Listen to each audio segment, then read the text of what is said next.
Hello everyone! We certainly were expecting our M.A.D.Edition watch to generate some contrasted reactions, which would be totally understandable, but nothing like the tidal wave which submerged us. Of course, the fact that we did not communicate at all on it generated the wildest assumptions in the market. Now that the dust has settled a little, let's talk about it. First of all, I love creating our horological and legacy machines at MBNF, and I have absolutely no plans to slow down on that front. Most of you do not know that when I started MBNF 16 years ago, I had created in parallel a second watch brand which was around $4,000 retail. It was called Green Dog, and even though the product was truly cool, I never found the funding necessary to launch it. And in hindsight, that is probably a very good thing.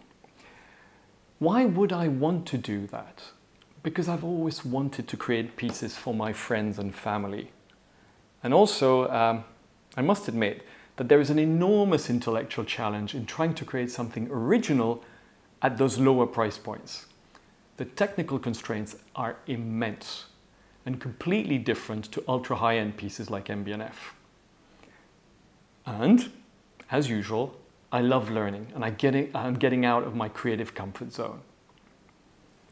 So, 9 years later, in 2014, I thought up this amazing piece.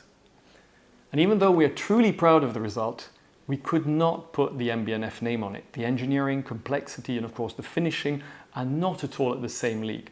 So we created a new label, M.A.D.Edition, linking it to the mechanical art universe we've created with our M.A.D. galleries. The development process clearly lasted a while because we were doing this as a side project on top of all our very intense MBNF activity. At the same time, it was clear in my mind that M.A.D.1 could not put our MBNF operations in danger. Our highly skilled but small team of engineers and watchmakers create and craft just over 200 timepieces a year.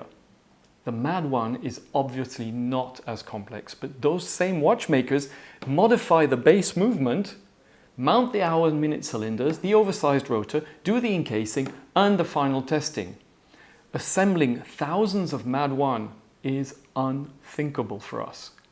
Our workshops and team are just not equipped for it. That's why, after much internal debate, we decided to proceed step by step. And this is important in the fairest way possible. Without MBNF, there would be no M.A.D.1. So let's use this occasion to say a big thank you to those who helped us create MBNF. First, the friends, the over 100 talented suppliers who have helped us create our timepieces since 2005. Those who craft our dials, our hands, our cases, escapements, movement components, sapphire crystals, but also the photographers, the writers, the designers, and all the other creative we work with. The vast majority of all those people definitely don't have the means to acquire an MBNF. The second group of people to receive an email from us were our patrons, the collectors who have supported us from the beginning by acquiring our machines. Without them, MBNF would not exist. This is why the M.A.D.1 was also suggested to the members of the tribe, our owners club. Now let's come back to the watch itself. We're actually super proud of what we've achieved for that price.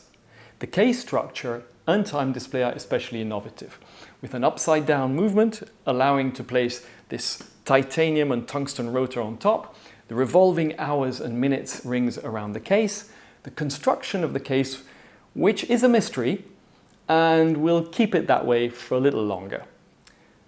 At that price point, developing a caliber from scratch was obviously not an option.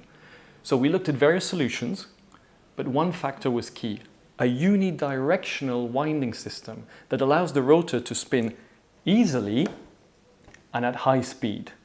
The only movement at that price point, which is the reliable Mayota, which our watchmakers modify thereafter in our Geneva workshops. As for the 2021 price for friends in the tribe, it of course does not reflect the real value or the cost of the M.A.D.1. At this point, it can only be thought as a thank you. Having said that, We have many other friends and partners who are neither suppliers nor tribe members, and myriads of them have informed us that they want a MAD.1. So we're still discussing with our team the possibility of making it available to a wider public. As mentioned, it would require some adjustments in our production setup. But I can tell you today that we will do our best to make it happen. In any case, that would be a somewhat modified version and made available at best in early 2022. So thank you again so much for all your incredible messages over the last weeks, and therefore, stay tuned.